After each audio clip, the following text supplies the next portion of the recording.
जय हिंद मेरे प्यारे साथियों। आप सभी का हमारे YouTube चैनल विद्यालय एजुकेशन में स्वागत है। आज हम आपको जीके, जीएस और एसएसटी के महत्वपूर्ण क्वेश्चन करवाने वाले हैं। तो चलिए शुरू करते हैं आज की इस वीडियो में बिना किसी देरी के। आपका पहला क्वेश्चन है, संविधान के किस अनुच्छेद के तहत राष्ट्रपति को संसद का संयुक्त अधिवेशन बुलाने का अधिकार है? संसद का संयुक्त अधिवेशन की बात की गई है तो यहाँ पे आर्टिकल नंबर 108 के तहत जो है भारत का राष्ट्रपति संयुक्त अधिवेशन बुलाता है। और इसकी अध्यक्षता कौन करता है? तो अध्यक्षता करने वाले होते हैं लोकसभा अध्यक्ष। लोकसभा जो अध्यक्ष होता है वही इसकी अध्यक्षता करते हैं। ठीक है, नेक्स्ट क्वेश्चन है सेकंड नंबर, निम्नलिखित में से कौन भारत के राष्ट्रपति के चुनाव में निर्वाचक मंडल के सदस्य नहीं होते हैं? निर्वाचक मंडल के सदस्य कौन नहीं होते हैं ये बताना है। लोकसभा के निर्वाचित सदस्य होते हैं, राज्यसभा के निर्वाचित सदस्य ये भी होते हैं, राज्य विधानसभा के निर्वाचित सदस्य ये भी होते हैं, राज्य विधान परिषद के निर्वाचित सदस्य ये नहीं होते हैं। इसका राइट आंसर डी ऑप्शन हो जाएगा। नेक्स्ट क्वेश्चन है 3 नंबर, नीति निर्देशक तत्व के संबंध में गलत कथन को चुनिए। तो नीति निर्देशक संविधान के भाग 4 में इसका उल्लेख है, एकदम सही। आयरलैंड के संविधान से ग्रहण किया गया है, यस एकदम सही है।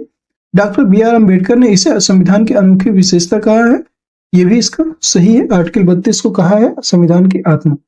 और इन्हें लागू करने के लिए न्यायालय में ले जाया जा सकता है, नहीं, न्यायालय में जो है नीति निर्देशक अप्रवर्तनीय है। ठीक है, इनको न्यायालय में जो है नहीं ले जाया जा सकता। नेक्स्ट क्वेश्चन है आपका 4th नंबर, किस समिति ने 5 पंचायतों को आर्थिक रूप से निर्भर बनाने की सिफारिश की थी? ये बताना है। पंचायतों को जो आर्थिक रूप से निर्भर है ये बनाने की सिफारिश किसने की थी? तो ये थे यहाँ पे एम.एल. सिंघवी समिति। एम.एल. सिंघवी समिति के द्वारा जो पंचायतें हैं उनको आर्थिक रूप से निर्भर बनाने की सिफारिश की गई थी। नेक्स्ट क्वेश्चन है 5 नंबर। 5 नंबर में है, किस संविधान संशोधन के द्वारा मौलिक कर्तव्यों को संविधान में जोड़ा गया था? तो मौलिक कर्तव्य की बात है तो ये जो है 42वें संविधान संशोधन जो हुआ था उसके द्वारा 42वें संविधान संशोधन के द्वारा मौलिक कर्तव्यों को जोड़ा गया। और ये जो है आर्टिकल की बात करेंगे तो ये आर्टिकल 51 का में वर्णित है, 51 का में वर्णित है ये। ठीक है, आपको याद रखना है। ये कौन सी समिति के द्वारा इनको जोड़ा गया था? तो वो थी स्वर्ण सिंह समिति। स्वर्ण सिंह समिति जो थी उसके द्वारा इसे जोड़ा गया था। नेक्स्ट क्वेश्चन है, संविधान के भाग 12 में किससे संबंधित प्रावधान किया गया है? भाग 12 की बात करेंगे। भाग 12 में आपका जो है केंद्र एवं राज्यों के मध्य वित्त का बंटवारा, एकदम सही। केंद्र एवं राज्यों के मध्य जो वित्त का बंटवारा है उसका उल्लेख किया गया है भाग 12 में। पंचायती राज व्यवस्था की बात करेंगे तो पंचायती राज व्यवस्था आपकी उल्लिखित है, ये आपको देखने को मिलता है। पंचायती राज व्यवस्था जो है ये जो है आपको भाग 9 में देखने को मिलता है। ठीक है, भाग 9 में पंचायती राज व्यवस्था का उल्लेख है। निर्वाचन कब बात करेंगे तो निर्वाचन की जो है ये आपको भाग 15 में निर्वाचन देखने को मिलता है। भाग 15 में जो है निर्वाचन, भाग 9 में जो है, भाग 14 में जो है संघ लोक सेवा का प्रावधान किया गया है। नेक्स्ट क्वेश्चन है आपका 7वां नंबर, संविधान का कौन सा अनुच्छेद संसद को विधि निर्माण की शक्ति प्रदान करता है? तो विधि निर्माण की जो शक्ति प्रदान करता है वो है आपका अनुच्छेद 253। अनुच्छेद 253 के तहत ही संसद जो है संसद को विधि निर्माण की शक्ति प्राप्त है। नेक्स्ट आपका केशवानंद भारती बनाम केरल राज्य वाद 1973 में दिए गए किस निर्णय को सर्वोच्च न्यायालय में सबसे महत्वपूर्ण निर्णयों में से एक माना जाता है? ये जो महत्वपूर्ण निर्णय था वो था संविधान की आधारभूत संरचना का सिद्धांत, बेसिक स्ट्रक्चर ऑफ कॉन्स्टिट्यूशन, इसी में बताया गया था। नेक्स्ट क्वेश्चन है 9 नंबर, संविधान के भाग 17 में संघ के शासकीय प्रयोजनों के लिए होने वाले अंकों का वर्णन है, यह निम्नलिखित में से है? भारतीय अंकों का राष्ट्रीय रूप, भारतीय अंकों का रोमन रूप, भारतीय अंकों का अंतरराष्ट्रीय रूप या भारतीय अंकों का राष्ट्रीय एवं अंतरराष्ट्रीय रूप, ये बताना है। यह है आपका भारतीय अंकों का अंतरराष्ट्रीय रूप। नेक्स्ट है, राज्यपाल के संबंध में गलत कथन को चुनना है। वेतन राज्य की संचित निधि से दिया जाता है, इसमें ये तो गलत है। और इसमें बताना है गलत कथन को चुनना है। अच्छा, इसमें गलत कथन को चुनना है तो वेतन राज्य की संचित निधि से दिया जाता है, एकदम सही। वेतन जो है राज्यपाल को राज्य की संचित निधि से दिया जाता है, एकदम सही है। वेतन जो है भारत की संचित निधि से दिया जाता है, नहीं, ये जो है राज्यपाल को राज्य की ही संचित निधि से दिया जाता है, अगर ये गलत हो जाएगा। भारत की संचित निधि से प्रेसिडेंट को दिया जाता है। पेंशन राज्य की संचित निधि से दिया जाता है, तो ये भी गलत है। और पेंशन भारत की संचित निधि से दिया जाता है, ये सही है। इसके जो राइट आंसर हो जाएगा, तो इसका जो राइट आंसर हो जाएगा वो हो जाएगा 2 एवं 3, यही दोनों गलत है। नेक्स्ट क्वेश्चन है आपका, किस शासक को उसके सिक्कों पर वीणा के लिए वीणा लिए हुए अंकित किया गया है? तो वो वीणा वादक कौन थे? समुद्रगुप्त। समुद्रगुप्त को जो है वीणा वादक कहा गया है। और समुद्रगुप्त को भारत का क्या कहा गया है? नेपोलियन भी कहा जाता है। ये गुप्त वंश के महानतम शासकों में से एक थे। ठीक है, नेक्स्ट क्वेश्चन है 12 नंबर, वैदिक काल में आजीवन विवाहित रहने वाली कन्याओं को निम्नलिखित में से कहा जाता था? तो वो जो कहा जाता था अमाजू, इन कन्याओं को अमाजू कहा जाता था। नेक्स्ट क्वेश्चन है 13 नंबर, ताम्र पाषाणिक स्थलों में अनाज का सबसे बड़ा साक्ष्य किस स्थल से प्राप्त हुआ है? तो ताम्र पाषाणिक स्थलों से अनाज का जो सबसे बड़ा साक्ष्य प्राप्त हुआ है वो है नौदा टोली। नौदा टोली से अनाज के सबसे बड़े साक्ष्य प्राप्त हुए थे। 14वीं सदी पूर्व का बोगज कोई अभिलेख कहाँ से प्राप्त हुआ? तो बोगज कोई जो अभिलेख है ये आपको एशिया माइनर से प्राप्त हुआ था, एशिया माइनर। नेक्स्ट है आपका 15 नंबर, निम्नलिखित में से किस संगठन का नाम वर्ष 1885 में बदलकर भारतीय राष्ट्रीय कांग्रेस रखा गया था? तो 1885 में जो संगठन था उसका नाम भारतीय राष्ट्रीय कांग्रेस में बदल दिया गया था और वो नाम था भारतीय राष्ट्रीय संघ, Indian National Organization. Next question है 16 नंबर, सुभाष चंद्र बोस के बारे में निम्नलिखित में से गलत कथन का चयन करना है। 1938 एवं 1939 में कांग्रेस के अध्यक्ष बने थे, इसमें गलत कथन बताना है। ठीक है, तो ये तो एकदम सही है। और जापान की सदस्यता से द फ्री इंडिया सेंटर का गठन किया था, तो ये गलत है। ठीक है, और यहाँ पे 21 अक्टूबर 1943 को सिंगापुर में आजाद हिंद सरकार का गठन किया, एकदम सही। उन्होंने तुम मुझे खून दो मैं तुम्हें आजादी दूंगा का नारा दिया था, ये भी एकदम सही है। जो बी ऑप्शन इसका गलत है। 17 नंबर क्वेश्चन देखेंगे, मसस्त जागीर की शुरुआत किस मुगल शासक ने की थी? मसस्त जागीर, ये आपके जो है औरंगजेब ने मसस्त जागीर की शुरुआत की थी। औरंगजेब को जिंदा पीर भी कहा जाता है। जिंदा पीर के नाम से किसे जाना जाता है? वो थे औरंगजेब। और औरंगजेब ने ही बाजार नियंत्रण प्रणाली शुरू की थी, बाजार नियंत्रण प्रणाली। और दूसरी बात करें तो औरंगजेब ने जो है दोबारा जजिया कर को शुरू करने वाला शासक कौन था? तो दोबारा जजिया कर शुरू किए थे ये औरंगजेब, जजिया कर को दोबारा शुरू किया था। नेक्स्ट क्वेश्चन है, फतवा ए आलमगीरी मुस्लिम कानूनों का एक संकलन निम्नलिखित में से किस शासक के शासनकाल में लिखा गया था? फतवा ए आलमगीरी की बात कर रहे हैं यहाँ पे, ये औरंगजेब के शासनकाल में ही लिखा गया था। जो इसमें क्या था, फतवा ए आलमगीरी में मुस्लिम कानूनों का एक संकलन था।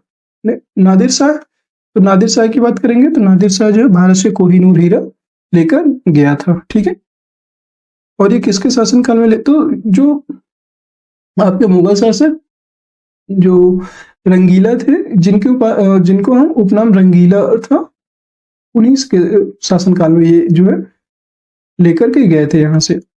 ठीक है, नेक्स्ट क्वेश्चन है आपका, कलकत्ता में हिंदू कॉलेज के संस्थापक कौन थे? कलकत्ता में हिंदू कॉलेज के जो संस्थापक थे वो थे आपके राजा राम मोहन राय। राजा राम मोहन राय ने ही हिंदू कॉलेज की स्थापना की थी। नेक्स्ट आपका, लॉर्ड डलहौजी के द्वारा भारत में रेलवे लाइन डालने का मुख्य उद्देश्य क्या था?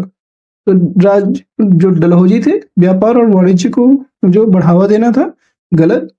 देश में बाकी सुविधाओं का विकास करना था, ये भी नहीं। वो सिर्फ खानों को बंदरगाह से जोड़ना चाहते थे। जो यहाँ की कच्चे जो खादान थे अथवा जो कच्चे मिनरल्स, कच्चे पदार्थ थे, यहाँ पे मिनरल्स थे, खनिज थे, उनको ले जाने के लिए उन लोगों को एक सही व्यवस्था हो सके, वो अपनी व्यवस्था के लिए जो है रेलवे लाइन का निर्माण किया था। नेक्स्ट क्वेश्चन, असहयोग आंदोलन के दौरान विदेशी कपड़ों को जलाने को एक निष्ठुर बर्बादी किसने घोषित किया था? तो एक निष्ठुर बर्बादी कहने वाले थे आपके रविन्द्रनाथ टैगोर।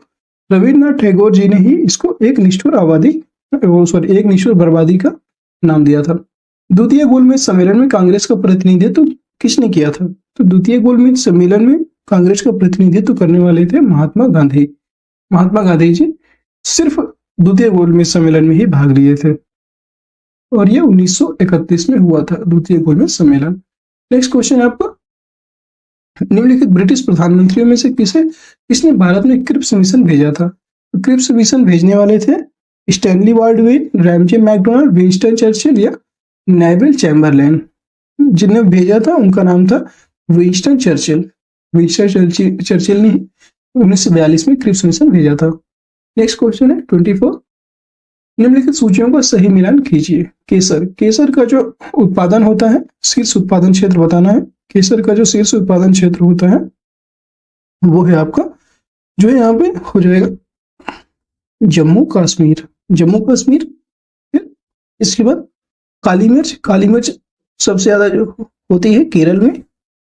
हल्दी की बात करेंगे, हल्दी सबसे ज्यादा होती है आपकी आंध्र प्रदेश में। और जीरा सबसे ज्यादा राजस्थान में होता है। इसका राइट आंसर बी ऑप्शन हो जाएगा। नेक्स्ट क्वेश्चन है 23।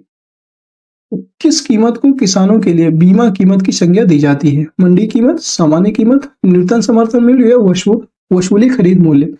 किस कीमत को किसानों के लिए बीमा कीमत की संज्ञा दी जाती है? वो है आपका न्यूनतम समर्थन मूल्य, एमएसपी। अभी आपने एमएसपी के बारे में बीच में बहुत ज्यादा सुना होगा, ये होता है मिनिमम सपोर्ट प्राइस, न्यूनतम समर्थन मूल्य। नेक्स्ट क्वेश्चन है राष्ट्रीय कृषि तथा ग्रामीण विकास बैंक नाबार्ड की स्थापना किस समिति के अनुशंसा पर की गई थी? तो नाबार्ड की जो स्थापना है ये शिवरामन सिंह समिति के द्वारा इसकी स्थापना की गई थी। नेक्स्ट क्वेश्चन है भिलाई इस्पात संयंत्र किस देश की सहायता से स्थापित किया गया था? सोवियत संघ, ब्रिटेन, फ्रांस या जर्मनी?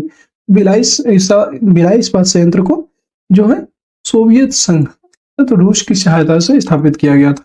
नेक्स्ट क्वेश्चन है निम्न पर विचार करें। गर्म और शुष्क जलवायु, हल्की और गीली सर्दी, सदाबहार ओक के पेड़। उपरोक्त भौगोलिक विशेषताएं निम्नलिखित में से किस क्षेत्र की विशिष्ट विशेषताएं हैं? ये है आपकी गर्म और शुष्क जलवायु।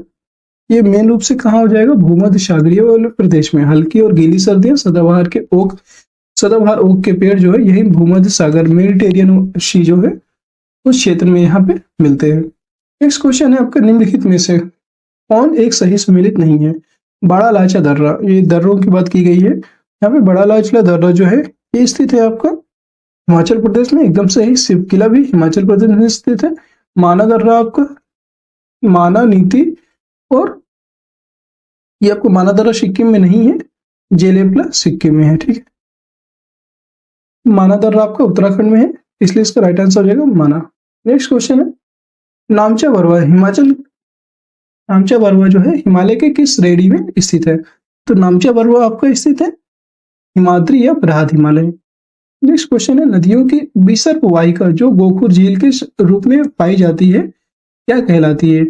इसको हम कहते हैं मन। नदियों की जो विसर्प वाहिका है उसको हम मन कहते हैं। नेक्स्ट क्वेश्चन है 32। मरु उद्यान किसे कहा जाता है? तो मरु उद्यान जो है रेगिस्तान में हरियाली व जल वाला क्षेत्र जो होता है उसको हम मरु उद्यान कहते हैं।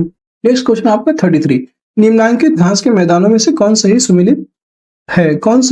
ये बताना है। कैंपोल उत्तरी ब्राजील नहीं, पंपास चिली ये भी नहीं, पंपास तो अर्जेंटीना में है, लानोज वेनेजुएला ये तो एकदम सही है, सेल्वास दक्षिण ब्राजील ये भी गलत है। इसका जो राइट आंसर हो जाएगा लानोज हो जाएगा। नेक्स्ट क्वेश्चन है आयतन की दृष्टि से साफ पानी की सबसे बड़ी झील कौन सी है? बैकाल, सुपीरियर, तांगानिका, असल। तो आयतन की दृष्टि से साफ पानी की सबसे बड़ी जो झील है वो है आपकी बैकाल झील, और सबसे गहरी झील भी यही है बैकाल झील। ठीक है, नेक्स्ट क्वेश्चन है टोरेस जल डमरूमध्य किन दो द्वीपों के मध्य स्थित है? टोरेस जल डमरूमध्य आपका ऑस्ट्रेलिया और पापुआ न्यू गिनी के मध्य स्थित है। ऑस्ट्रेलिया और पापुआ न्यू गिनी के मध्य। फाइबर ऑप्टिक्स किस सिद्धांत पर कार्य करता है? फाइबर ऑप्टिक्स आपका संपूर्ण आंतरिक परावर्तन के सिद्धांत पर कार्य करता है। नेक्स्ट क्वेश्चन है आपको 37। मेढक के संबंध में निम्नलिखित में से असत्य कथन का कौन सा है? त्वचा से सांस लेता है, ये तो एकदम से सही है। असत्य बताना है। शीत रक्त प्राणी है, ये भी सही है। कायांतरण में आंत बड़ी हो जाती है, ये गलत है। इसका जो राइट आंसर हो जाएगा यही। ये उभयचर वर्ग के होते हैं, एकदम सही। जल में भी रहता है, थल में भी रहता है। 38 नंबर क्वेश्चन देखेंगे। एक कार्बन क्रेडिट का मान कितना होता है? तो एक कार्बन क्रेडिट जो है इसका मान होता है आपका 10 kilogram CO2 100 kilogram CO2, 1000 kilogram CO2 या 10,000 किलोग्राम CO2। इसका जो है 1000 किलोग्राम CO2 के बराबर होता है। 1000 किलोग्राम CO2 एक कार्बन क्रेडिट का मान होता है। मानव शरीर में ऑक्सीजन की मात्रा कितने प्रतिशत होती है?